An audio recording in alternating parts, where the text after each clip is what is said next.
Let's talk about you and me. Let's talk community. Let's talk about all the good things and the bad things that may be. Let's talk about us. Let's talk about us. Let's talk about us. Let's talk.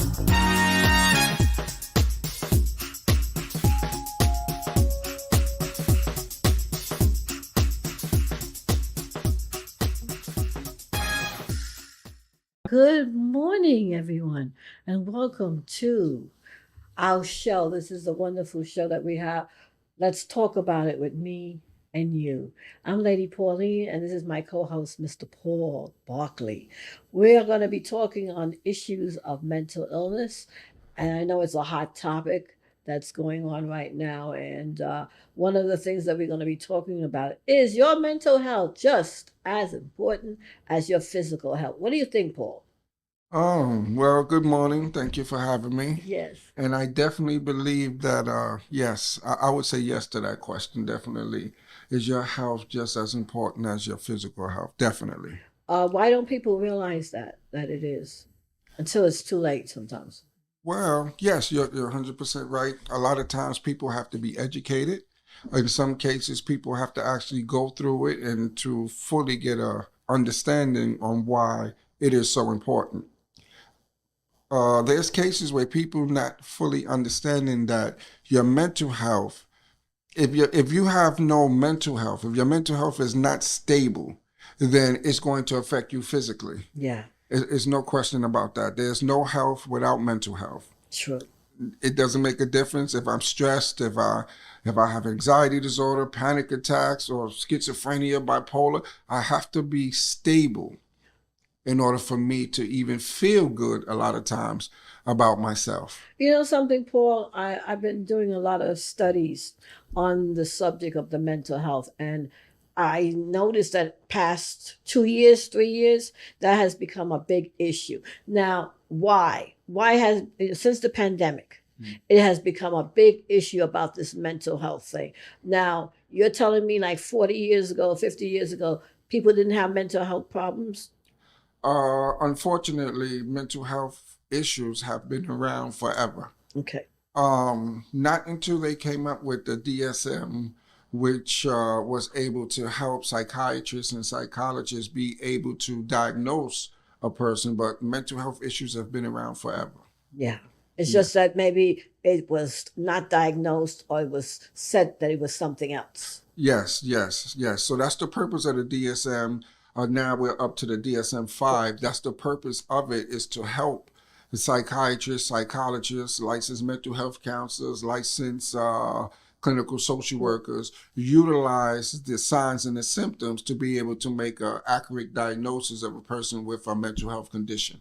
Now we've been going through a lot of things in the last few months or the last couple of years. This last incident with the gentleman that passed away, that got shot up all the people. You are telling me that nobody noticed that there was something wrong. Nobody noticed that the man had guns around him. Nobody noticed that. I know he went into treatment. He spent 2 weeks in treatment.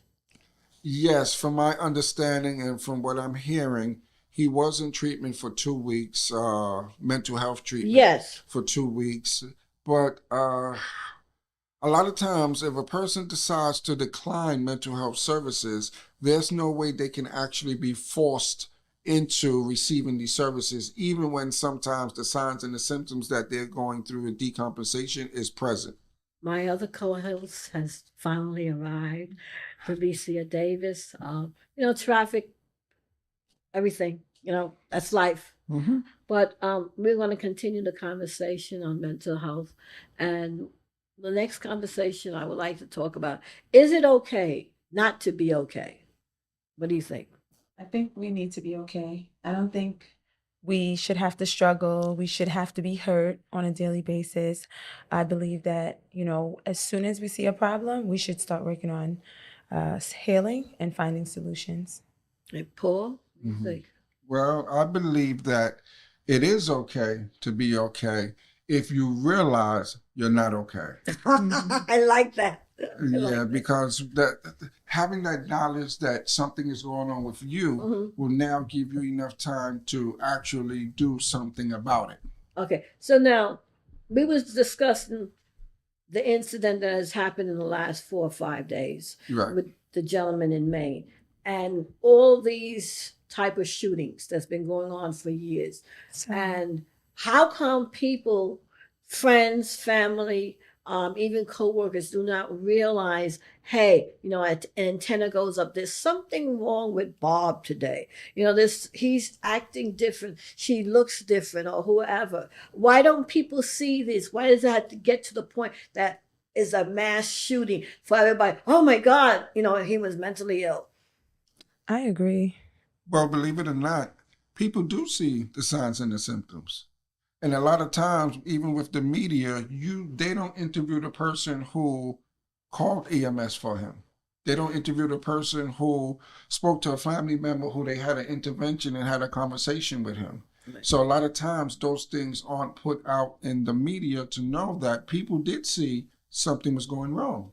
People did see that he was acting weird, different than he normally is. He had some new stresses that came about in his life, which kind of pushed him to that brink. Now, the gentleman in Maine that you were discussing, he was hospitalized for 2 weeks, Yes, he was.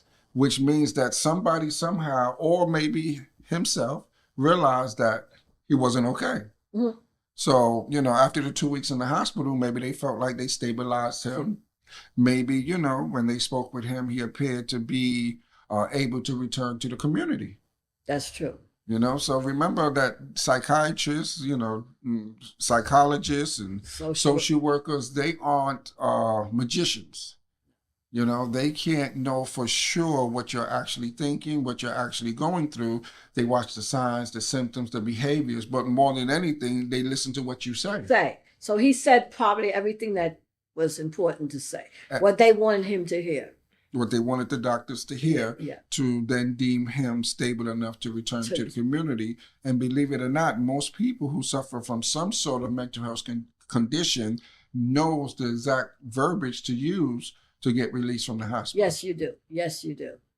How can, Delicia, how do you feel that we can alert people when we see something wrong with our friends or family without a mass police coming and handcuffing people in their house and taking them out, but in a human manner that is acceptable?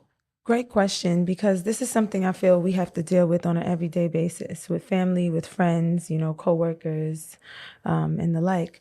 I feel like you have to start with the small steps. Start with a conversation. Really sit someone down, take them to dinner, have them sit down on your couch and ask them the questions. How are you feeling? What are you going through? How can I help? From there, it'll open up a door. At least this person's going through what they're going through are going to feel like, wow, somebody cares to listen. Someone is checking for me. And sometimes that's all we really need. But that's really just the first step. I know that there are others. Contacting a therapist, alerting the family, letting the family know, and really trying to, again, find those solutions. So long-term solutions. Maybe the environments that they're in are painful, hard to live with. Maybe the financial circumstances are truly too hard. Maybe they need counseling in many different forms. But the first step is just showing that you care and you're willing to support. Yeah, so we need to have those interventions all the time. Intervention. When we see our friends, family, co-workers that there's something wrong, we should address the issue and not say, we don't want to offend the person. Address it. Absolutely. Yeah, I agree. And then, sometimes depending on the family member, because a lot of people have trauma. Yeah. So if I'm going through something and my sister said, hey, how you doing today? You're not looking too well or something going on, I might just brush her off and be like, I'm fine, and, walk away or not convey my true feelings of what's happening. And then later on, I do something, people start to look and say, well, damn, nobody's seen. Yeah, people see. People see. But you can force me to do what I want to do. Yeah. So I hear you. Sometimes I give you what I think you want to hear. I'm fine. Work was stressful this week. I just was going through a lot. You know, my back hurt, my this, my that. Mm. And then, you know, slowly leave the question alone No. and move on. Meanwhile, in my mind, I'm hearing voices. You know, it's multiple ways. But yes, But yeah, he heard voices and he said he was seeing things. So now that's not something that happens overnight. That's a gradual symptom that takes a few weeks and months to, you know, for you to see. if he was being medicated and he stopped taking his medication, then you would gradually decompensate. But we also know that there's people out there who are not medicated, who hear voices, see things, and smell things that others can't smell Right. every day. Every day. And they just live with the signs and the symptoms. Or they try to self-medicate with drugs and alcohol. Yeah, until something happens dramatically and then everything goes poof. Unfortunately. Yeah. Okay. You are not your mental illness. What do you think about that subject? You are not your mental illness. Well, that's a very true statement. And a lot of times people do not seek treatment or do not want to speak to anybody who can provide treatment to them because they believe that I'm different. Okay. I'm different than everybody else. I hear these voices, but when I'm around people, nobody else seems to hear them. I see things, and when I'm around people, nobody else seems to see the things. And when I ask them, did you see that? They be like, no. So I'm thinking at this point that I'm just different. I'm born different. I'm different than everybody else, and I'm just unique. However, once I do start to seek treatment or I do get the help that is needed for me to understand what's going on with me, then I start to realize, okay, so I'm not actually my mental illness. This is what I'm diagnosed with, but this is not me. I can't live a productive life. I can, you know, if it takes medication or it takes talk therapy, I can still go to school. I still can have a family. I can remain married. I can, you know, live life as life is. But the basic is that you have to address the issue and you have to maintain the counseling and the medication, or else. Unfortunately, that happens a lot. And I see that a lot in the field where people take medication and they have therapy, and because they no longer are hearing the voices or seeing things, They stop the medication. because they feel like I'm cured. Cured. And the thing about mental illness is that there is no cure. There's no pill that you can take that's going to cure you for the rest of your life. There's no injection that you can get that's just going to stop everything from hearing the voices, seeing things. You know, it's just no medication for that. But the combination of having a therapist and the psychotropic medications will lessen the symptoms majority of the time. Yeah. But again, once I feel good, I'm okay. I don't need none of that anymore. Now, another thing that bothers me is, well, it doesn't happen that much in New York, but all the other states that have guns, gun permit, and all these people are eligible to get guns, and they have all these mental illnesses, and their family sees them with these guns, and aren't you scared? Don't you think people should be scared or say, you know, I don't want this guy having a gun or this woman having a gun. You know, she's mentally imbalanced. You know, what do you do in situations like that? Stalissa, what would you say? I'm all against it. You know, I don't think we need guns just passing through our hands on a regular basis. Definitely there should be stricter laws that really do evaluate those who hold them. Because, you know, I'm totally anti-violence, you know, and I feel like there's so many other ways to handle our problems and our differences, and I don't think guns need to be a part of that. How do you feel, Paul? Because I don't feel that there should be a real law that's being passed for people that have mental illness, for like a registrar. That when you go to see about a gun, it comes up on the computer. Oh no, this guy or this woman, no, she can't. Well, the gun lobbyists would say that that's discrimination. Yeah. They would say that right out of the gate. And of course, you already know about the amendment that you have to bear arms. Arms, yes. So it all depends on who you pose that question to. True. Is it not a safety issue at all I totally believe that. for all of us? I totally believe that. Like, However, the Republicans don't see it that way. But yes, there should definitely be some sort of background check for mental health. Yes. Because what they want to do now, or what they have been doing now, is implementing the background check to see if you've been arrested. Yeah. And that does not definitely determine whether you have a mental health condition or you're going to commit a crime with this gun. Because you may not have never been arrested before. You might be an upstanding citizen as far as the background check goes. But the background check does not determine, okay, I want to shoot up a school. I'm being bullied in school and I don't like that. And the teachers aren't doing anything. So what I'm going to do is I'm going to purchase a couple guns at different times so I don't alarm anybody. Sometimes parents know, sometimes they don't. Sometimes siblings know, sometimes they don't. And I get these automatic weapons, and I'm going to get me a bulletproof vest, and I'm going to get this and that and the third. And then one day, I'm just going to decide that this is the day. Now, Delicia, I know you're a school teacher. Yes. Have those issues ever come up over the years in your profession that you have thought that maybe something is not right with a student, and what did you do about it? Yes, we've had issues where kids have brought weapons to school, different types. Okay. And something as simple as a box cutter could be brought to school, no license needed, no red flag raised. Sure. Even on Halloween, when kids start bringing, fake knives, and then they try to slip in a real one, and try to, use that as their time and opportunity to get violent with others. And I really just I'm totally against the use of violence against our peers. I feel like of course it's necessary in some ways for defense, but in the schools I feel like it has no place. If teachers are not carrying weapons, then students shouldn't be either, and we should find ways, especially because that's such an enclosed environment. I feel like we should find ways to handle the use of weaponry. Yeah. Okay, but one of the other questions I wanted to ask you, do you see a student not like themselves? Yes. Okay, and what do you do? What's the first step? Do you say, well, maybe they're having a bad day? Or do you say, is everything all right? Can we talk? What's the Yes. barrier? So the first thing I would do is just ask them, just like I said, sitting them down, having that moment of support and care, asking them those questions. How's everything? Is everything good at home? Is everything good? Did you get enough sleep? Did you eat? Just kind of ask if the basic needs are being met.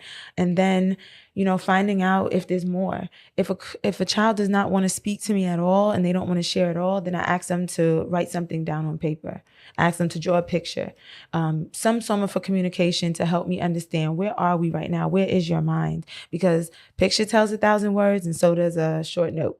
That's true. Mm-hmm. Okay, that's good. I like that. And And does that happen to you in your profession, Paul? That because I know when clients come in, sometimes they're good, sometimes they're not. Do you see signs and you say, well, I need to address this and take it to another level before? Definitely. Yeah. Definitely. Depending on which client it is, I gain a rapport with, of course, the clients. And then if they come in a different manner, the characteristics aren't the same as what I have grown accustomed to, that sometimes promote me to ask different questions than I would normally ask, which then allows me to evaluate and assess the person. And in some cases, they're not even realizing that I'm assessing them, just to determine, what mind state they are in and what they are presently thinking at the moment, or is this something that we can work out?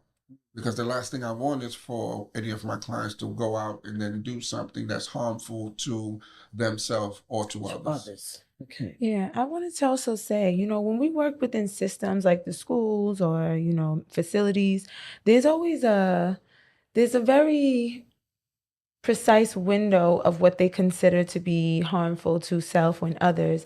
And in the schools, like as a mandated reporter, we can report when we see things, but really and truly, that's where our support really ends. I sometimes feel a little crippled in being able to really reach a child and really understand what's going on at home, because once you make that report, you're hands off. You're not really supposed to deal with the real issue that the child is having. You know, they leave that to their therapists and their social workers. And at times I, as a teacher, wouldn't know if the child's needs are being met or if they're being supported continuously. So I feel like that's a kind of a flaw in the system where, you know, the person who really sees and cares and wants to be supportive, we kind of have to chop off the support at some point. And I really just wish that there was more we can do to follow up on a child's needs and anyone's needs overall. Okay. Well, I want to say, does your struggle in life define you as a person? That's In a good way. Yeah. In a way, but at the end of the day, no matter what we go through, you know, we have the power to define ourselves. And with that said, you know, like Paul had said, you know, being aware of what your issues are, what your problems are, what you need is half the battle. And then being able to do something about it is the other half. So if that means going to therapy, if that means taking your meds, if that means keeping a support system around you, those are things that's in your hands. So, you know, you can have a story where I have a mental illness and I'm going to live with that forever, or I have a mental illness and I'm going to conquer it every single day. I'm going to fight against it. So certainly we can write our own stories. Do you think that is possible, Paul? Definitely. I don't think that your struggles actually define you, depending on how you look at the struggles and how you look at life itself. Because believe it or not, we have police officers who have mental health conditions. We have judges, lawyers, doctors. I mean, in every walk of life, somebody may have depression, anxiety, panic disorder, panic attacks, things of this nature. And depending on how you approach the situation, once you have the knowledge of exactly what's going on with you, that would really determine your life. I don't think your struggles will. Now, in some cases, some people will allow their mental health condition or their substance abuse disorder control them to the point to where it's a struggle every single day. And then some other people are going to work through it. They're going to follow regimens. They're going to do certain things that professionals have put in place for them to do to help them continue to live a productive life. Well, now, don't you feel now these days that life itself is a struggle, and it's how you deal with these struggles that defines you? Yes. Absolutely. Yes, definitely. Everybody's not going to look at the same situation the same way. You know, some people will say, you know what, I'm going to attack this head on. It's me against whatever this particular issue is. Some other people are going to look at it differently and say, okay, well, this thing has defeated me or it has stopped me from processing or moving forward, progressing in life. And that's where they're at with it. So it can go either way, but I believe it's really the approach on how the individual sees the actual struggle. Because some people see struggle as a way for me to move forward. Once I make it through this, it's something better waiting for me. Yeah, so it's the way you look at things. I just got to get through this because I know I'm going through this struggle for a reason. And at the end of this struggle, it's going to be something. I'm going to grow in some sort of way. And some other people just look at life differently. Like, okay, I don't want to go through this. This is too hard. I don't have the support network around me. I don't have the resources that I need.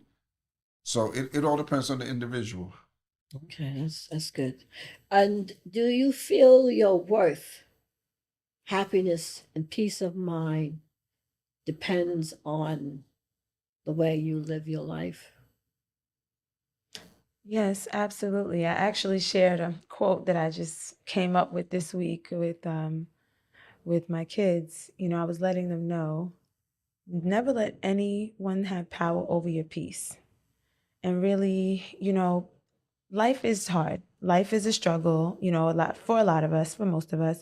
And I think the joy comes when you are able to work through it, overcome it, beat those problems up, you know, find those solutions. But, you know, we really have to take responsibility over our peace.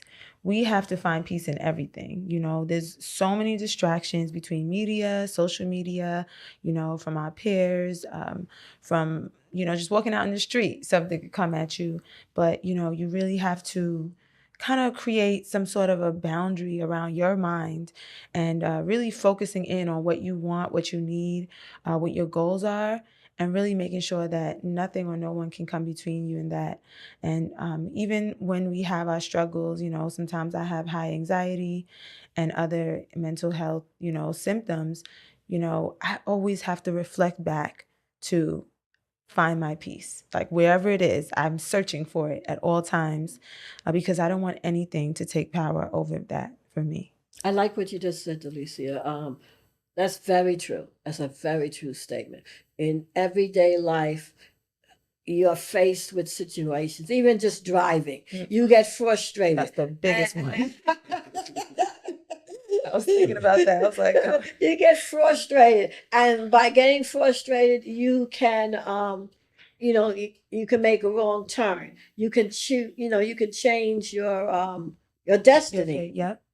Just by not doing something that you were supposed to do, and I'm thinking about the little boy that just passed away in Brooklyn, that he got killed by a police truck. Oh, the tow truck. The tow truck. Mm-hmm. And that woman that was driving, she was distracted. Right. They said that she was on the phone. Mm. And, now they're bringing her up on charges. Wow. But now we have a whole scenario of people that's, putting flowers. The little boy's 7 years old. He's dead. And maybe if she wasn't on the phone, if she wasn't distracted, but maybe all these scenarios have a big effect on our Others. everyday life and what we do and how it's going to turn out. Absolutely. No question about it. Now, I'm going to ask a final question. Is mental pain less dramatic than physical pain? What do you think, Paul? Mental pain less physical? Now, is mental pain less dramatic than physical pain? The key word is dramatic. I would say no. It's just less visual. It's harder for you to see. It's harder for you to sense. When you first experience a mental health symptom, you think, oh, something's wrong with me, or maybe it was somebody who bothered me. But really, I think mental pain it takes a lot more for us to do something about it because we can't see it. It's not like a blood dripping through our arm and we have to cover it up. It's something else. And it's actually a little bit more long term. I've always said physical pain, heals in but a day, maybe weeks. But emotional pain, mental pain can last forever if it's not healed. That's true. I agree with that because we have baggage as humans. From since a child. Yes. Mm-hmm.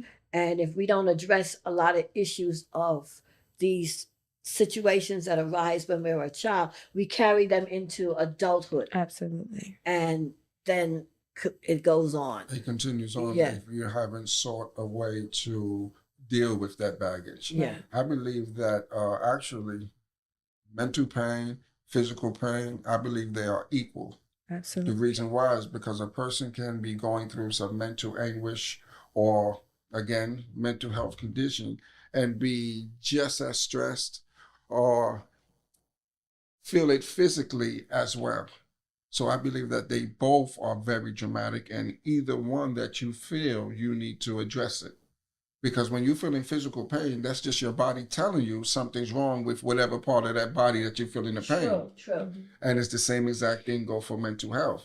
When you're hearing voices, seeing things, or you might be stressed to the point to where you're shaking, you're nervous, you start to get the physical signs of your mental health condition, because one way or another, your body is going to let you know that you're going through something. Yeah. So, And those are the signs that people don't really see until it comes to, a big thing. Right. well, a lot of times they don't make the correlation that, okay, I'm have these headaches, I have these pains in my back, in my arm, I'm constantly fatigued, I can't get any relaxation, I can't focus on things, I'm frequently like irritable and frustrated. And they don't realize a lot of times that you might be feeling it physically, but you're also going through something mentally. Mentally. So if you're not able to recognize it mentally, now your body is going to exhibit some signs Yeah, to you. and a lot of times it does. Yeah. Very true. Definitely. Yeah, there And is then- definitely a connection. Right. And depending on what doctor you go to, sometimes they would be able to realize, like you go to the doctor, you say, my stomach is constantly tight, my chest is always tight, my heart is, palpitating drastically. And they check you out and realize, okay, well, physically you're fine. Fine. Physically, everything seems to be okay. Mhm. Maybe we need to refer you to our mental health clinic. Maybe you can speak with a psychologist, psychiatrist, licensed clinical social worker, and maybe you can explore some other avenues because all of your tests physically are coming back negative, so we can't even prescribe any medications for you. Yeah. It's interesting you say that because it's very rare that, the physical doctors take that type of approach where they're like, okay, you're fine in body. Let's check your mind. Yes. I wish they yes, would do that a little bit more because I definitely believe there has to be a connection. Yes. And even sometimes it can work opposite. Like if we can get our minds right, sometimes it does heal and heal our body. Definitely. And a lot of Yeah. doctors are being trained in that manner now because plenty times in the past, they would just send you home and never ever try to make an attempt to get down to the root cause. True. And then I have to also be, not partial. Doctors have given referrals to people to go seek mental health, and they didn't go because they were like, well, wait a minute. Ain't nothing wrong with my mind. Mhm. What I got to see a psychiatrist for? Or they use that term, which I don't still fully understand. I'm not crazy. Right. And that's a word that is connected to mental illness. A lot That's of a people, loaded word. Yes. Yes. They don't want to be labeled. And that stops a lot of people from seeking treatment because that phrase crazy. Or I'm not schizo. Yeah. Or, there's a lot of derogatory words that is used when it comes to dealing with mental health, which stops people from seeking help, which they truly need. Because they don't want to be, categorized. I don't want to be put in that box. Yeah. Right. That's very unfortunate. Yeah, I feel like there are definitely levels to this. So, and honestly, I feel like there's been more awareness around mental health where we all know we have to deal with this. We have to deal with our mentals. And, if you scan or scroll on social media, you see a lot of self-care posts, a lot of get my mind right posts. Mhm. And Affirmations. affirmations. I'm actually writing a book of affirmations right now. Oh, beautiful. Yeah, because I utilize like very short, quick words and phrases to really empower myself every day because it's a struggle every day. Just getting enough sleep is a struggle. Getting home at a decent hour to eat a real meal is a struggle. So they're things that we have to remind ourselves of on a regular basis. And then we have to care for others. So it's a lot on our plates. And I feel like it affects our mental health daily. And we really have to stay on top of it, like a daily vitamin. Don't you feel that our lifestyles has affected us greatly with the mental health issues, like people working 2 jobs Yes, and all this stuff that people pile on their plate absolutely. in order to live, to manage. Mhm. That is causing, because I mean like 20, 30 years ago, I don't remember hearing all this mental health stuff. Mhm. And you hear people, because I know myself, I worked 2 jobs, I went to college, and that was a stress, Right. Right. but it was a survival, it was a necessity. Right. So I think a lot of times people are doing things in their life that they feel they have to do Right. to survive, but actually it's hurting them.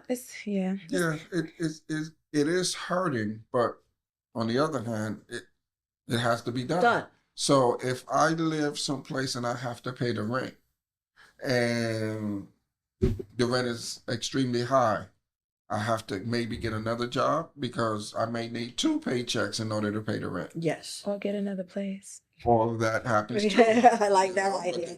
Well, it's living life on life terms, and the way things have gotten so expensive, and the way life is going with so many changes, because things is completely different than when I was growing up. Yeah, Yeah. me too. And even there's more single parents. So it's like we're doing a double job. We're already doing a double shift. You know, some of us are business owners. Some of us have to have 2 jobs, 3 jobs. It's just a lot. Yeah. And I think the cost of living is just so high It's that tremendous. Yeah. this is what we must And do. it's taking a toll on a lot of people. Right. Everybody, And everybody. from the parents to the children, everybody. I have to admit, the pandemic must have greatly impacted this as well. Yes, it did. It really gave people time to realize that, oh wow, life has slowed down, but now what's going on in here in Yeah. my mind? So it's going on in my head. I got to figure that out. And I feel like that's when the conversations became a little bit more mainstream It did. because everybody was going through something. Yeah. Yeah, and believe it or not, 3 years later, people are still Still going. going. Mhm. Life hasn't returned Right? normally. No, And this is the well, this- aftermath. right, this is the new normal. hmm And this is why they also have this thing called long COVID. Because a lot of times now, when people are not testing positive for COVID anymore, they still have a lot of the signs and the symptoms of COVID. And it has affected people mentally as well as physically. Yeah. Well, audience, I hope you learned something today. I know working with mental illness and substance abuse has been my life work for the past 25, 30 years. And I would like to continue doing this with my co-hosts, Paul Barkley and Delisa Davis. I appreciate your conversation, and I hope the audience appreciate it as well. Don't forget to follow us on Facebook and Instagram, and catch you next time, Lady